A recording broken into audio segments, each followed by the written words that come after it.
देखिए, लोकतंत्र में आंदोलन करने का अधिकार सबके पास है। अभी मैं दिल्ली पुलिस के अफसर का प्रेस कॉन्फ्रेंस सुन रहा था। उन्होंने ये आशंका जताई है और ये स्पष्ट किया है कि पाकिस्तान के लगभग 300 ट्विटर हैंडल भी इस आंदोलन से लाभ उठाना चाहते हैं और कुछ राष्ट्र विरोधी काम करना चाहते हैं। हम लोगों ने बार बार, सरकार के शीर्षस्थ नेतृत्व ने बार बार कहा है कि बातचीत के माध्यम से, चर्चा के माध्यम से हम लोग समाधान निकालने का प्रयास करेंगे। आपको ये भी समझना चाहिए कि देश में पहले बहुत सारे आंदोलन हुए हैं। आपातकाल का आंदोलन हुआ था। उस पूरे 2 वर्षों में कभी भी 26 जनवरी या 15 अगस्त को किसी ने खलल डालने का प्रयास नहीं किया था। ये बहुत बड़ी जिम्मेदारी है किसान संगठनों के ऊपर, उनके नेताओं के ऊपर, कि कोई भी अवांछित तत्व इस उनका जो ट्रैक्टर का परेड हो रहा है उसमें आकर के कुछ ऐसा काम ना करे जो कि अप्रिय घटना के रूप में तब्दील हो जाए। तो हम सब देख रहे हैं, लेकिन एक समन्वय से एक समाधान निकले, इन सब के लिए हम लोग प्रयासरत हैं।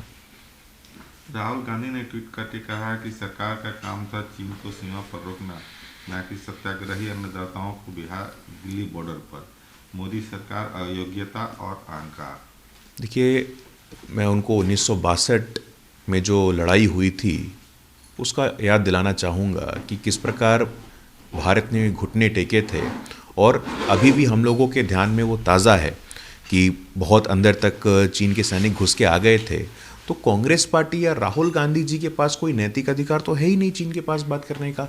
लगातार जिस प्रकार से उनके शासनकाल में इंटरवेंशन हुआ है और हस्तक्षेप हुआ है चीन के द्वारा, वो हम सब जानते हैं। और राहुल गांधी जी के परिवार का तो चीन से स्पष्ट संबंध रहा है, हम लोगों ने देखा है कई फोटो के माध्यम से वो वहाँ आते जाते रहे हैं। राहुल गांधी जी को आत्ममंथन करना चाहिए, कांग्रेस पार्टी को आत्ममंथन करना चाहिए। कितना बड़ा दुर्भाग्य है कि नेताजी सुभाष चंद्र बोस की जयंती को निकले 24 घंटे से ऊपर होने को है, लेकिन अभी तक कांग्रेस पार्टी ने ट्वीट तक नहीं किया है। इतना तो आपके मन में, आपके हृदय में सम्मान है नहीं अपने नेताओं के लिए, अपने पूर्वजों के लिए। पूरी की पूरी पार्टी का बस एक ही एजेंडा है कि एक परिवार का महिमा मंडन कैसे करें। जब बाबर जैसे विदेशी आक्रमणकारी भारत आए थे तो उन्होंने विध्वंस के लिए राम मंदिर को क्यों चुना? क्योंकि वे जानते थे कि देश की आत्मा राम मंदिर में रहती है। 6 दिसंबर 1992 को एक ऐतिहासिक गलती को सुधार लिया गया।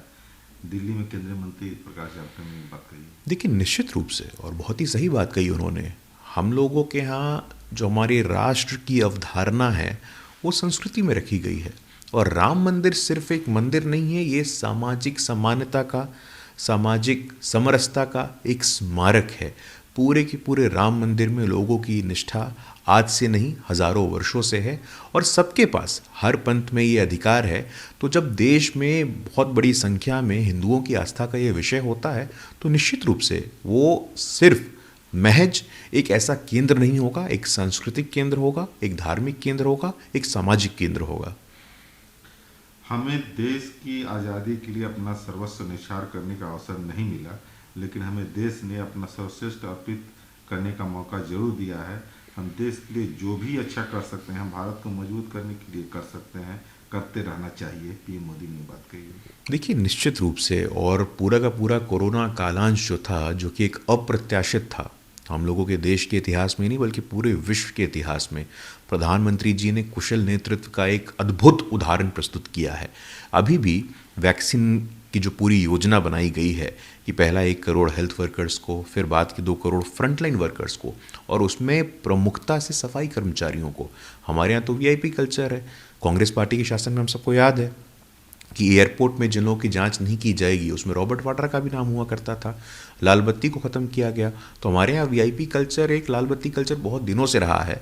जब प्रधानमंत्री जी ने सुनिश्चित किया कि जो हमारे हेल्थ वर्कर्स हैं, जो फ्रंटलाइन वर्कर्स हैं, सफाई कर्मचारी वर्ग है, उन लोगों की सुरक्षा हमारी प्राथमिकता है।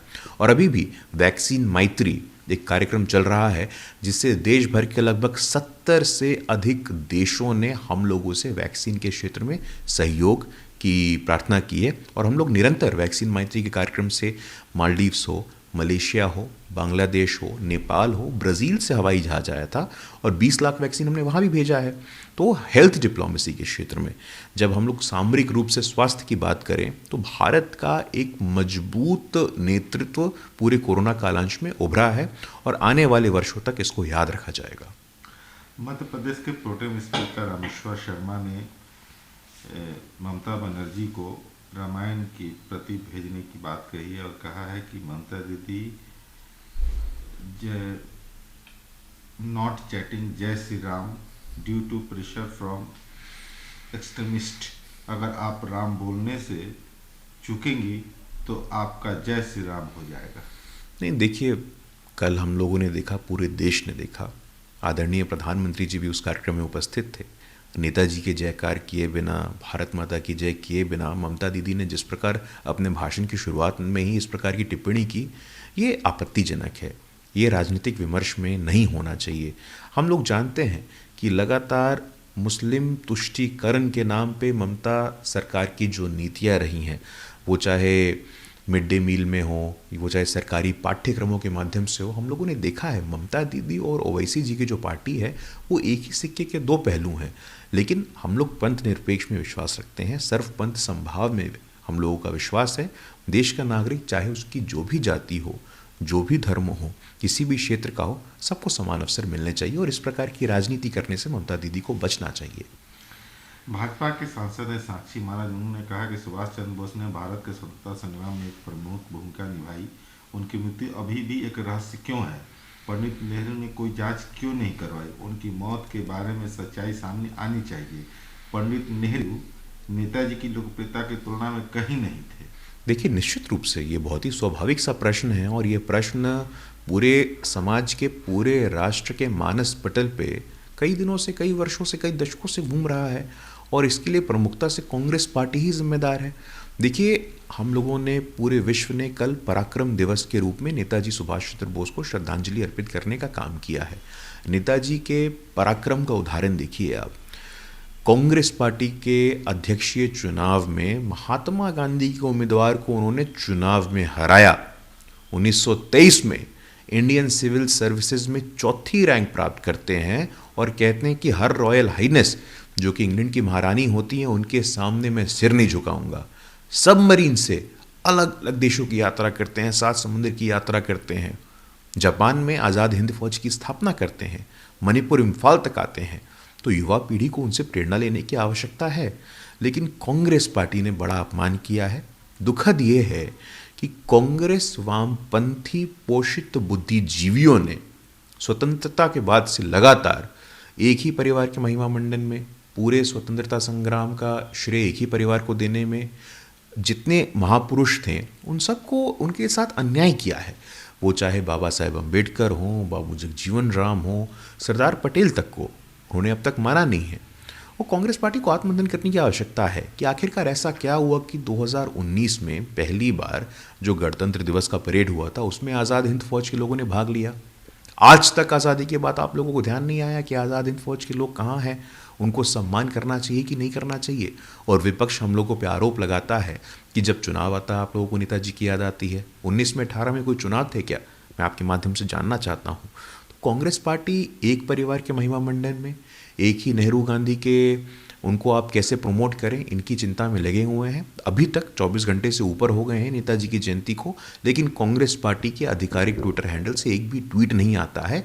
ये दर्शाता है कि वो कल्पना विहीन, जनाधार विहीन, नेता विहीन, नीति विहीन हो गए हैं। उन लोगों को सख्त आत्म मंथन करने की जरूरत है अभी। बिहार में लॉ एंड ऑर्डर की स्थिति लगातार गिरती जा रही है। रुपेश हत्या मामला का भी गुत्थी सुलझा ही नहीं था कि अब कृषि अधिकारी का पहले अपहरण, वो ऑफिस जाते समय उनका अपहरण, अब उनकी हत्या करके गौरीचक थाना क्षेत्र में नदी के किनारे गाड़ दिया गया। या क्या हो गया? देखिए, ये बहुत बड़ा दुर्भाग्य है कि इस प्रकार की घटनाएं सामने आ रही हैं। हम लोगों की पूरी संवेदना परिवार के साथ है, जिन परिवारों ने अपनों को खोया है। लेकिन मैं आपको ये भी आश्वस्त करना चाहता हूँ कि आदरणीय नीतीश कुमार जी, जो कि बिहार के लोकप्रिय मुख्यमंत्री हैं, उनके एजेंडा में यदि सबसे पहले नंबर पे कोई विषय है तो वो है लॉ एंड ऑर्डर। और ये हम लोगों ने उनके पूरे कालांश में देखा भी है कि किस प्रकार बिहार, जो कि नरसंहार के वजह से जाना जाता था, दुर्भाग्यपूर्ण था, आज एनसीआरबी में, नेशनल क्राइम रिकॉर्ड्स ब्यूरो का डेटा हम लोग उठा के देखें तो 23वें नंबर पे आया है, काफ़ी पीछे आया है। लेकिन जो दुर्घटनाएं हो रही हैं बहुत ही दुर्भाग्यपूर्ण है। हम लोग सरकार से भी ये आग्रह करेंगे कि भाई जल्द से जल्द दोषियों को पकड़ा जाए और सख्त से सख्त कार्रवाई करके एक उदाहरण प्रस्तुत करने का काम किया जाए।